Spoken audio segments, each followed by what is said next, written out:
Analisis peluang usaha.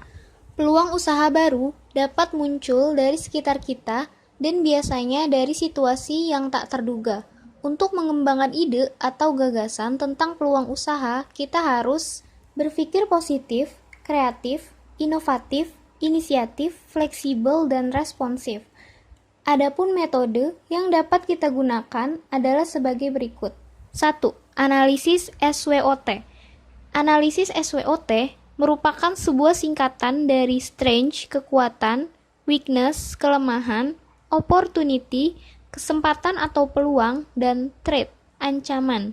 Analisis SWOT ini didasarkan pada anggapan jika sebuah strategi yang efektif berasal dari faktor internal, kekuatan dan kelemahan, dan juga eksternal, peluang dan keamanan dari sebuah bisnis atau organisasi.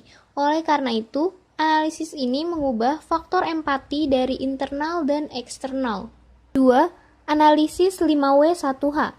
5W1H pada dasarnya adalah suatu metode yang digunakan untuk melakukan investigasi dan penelitian terhadap masalah yang terjadi dalam proses produksi.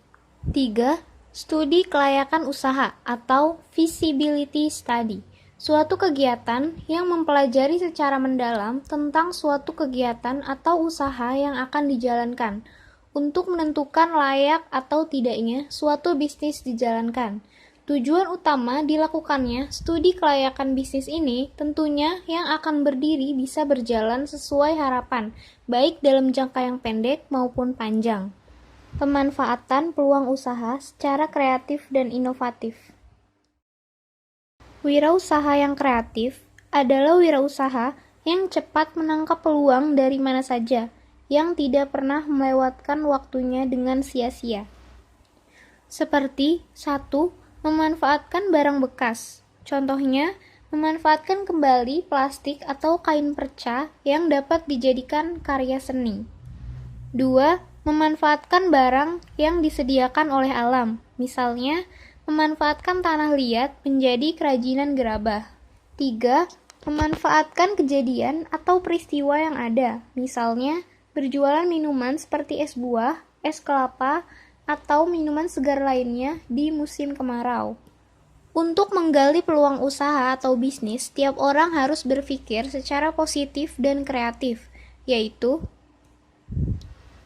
1. Harus percaya dan yakin bahwa usahanya bisa dilaksanakan. 2. Mau menerima gagasan baru dalam bisnis. 3. Sering bertanya pada diri sendiri. 4. Bersedia mendengarkan saran dari orang lain. 5. Mempunyai etos kerja yang tinggi. 6. Pandai dan terampil berkomunikasi. Inovatif. Inovatif adalah suatu temuan baru yang menyebabkan berdaya gunanya produk atau jasa ke arah yang lebih produktif. Tujuan mengadakan inovasi dalam usaha yaitu 1. Untuk memenuhi keinginan dan kebutuhan masyarakat. 2. Untuk menyesuaikan selera masyarakat. 3. Untuk menyesuaikan perkembangan teknologi. 4. Untuk memuaskan konsumen. 5. Untuk menarik konsumen. I'm an icon, man. And my girl about a 10. I should fuck her in a Benz.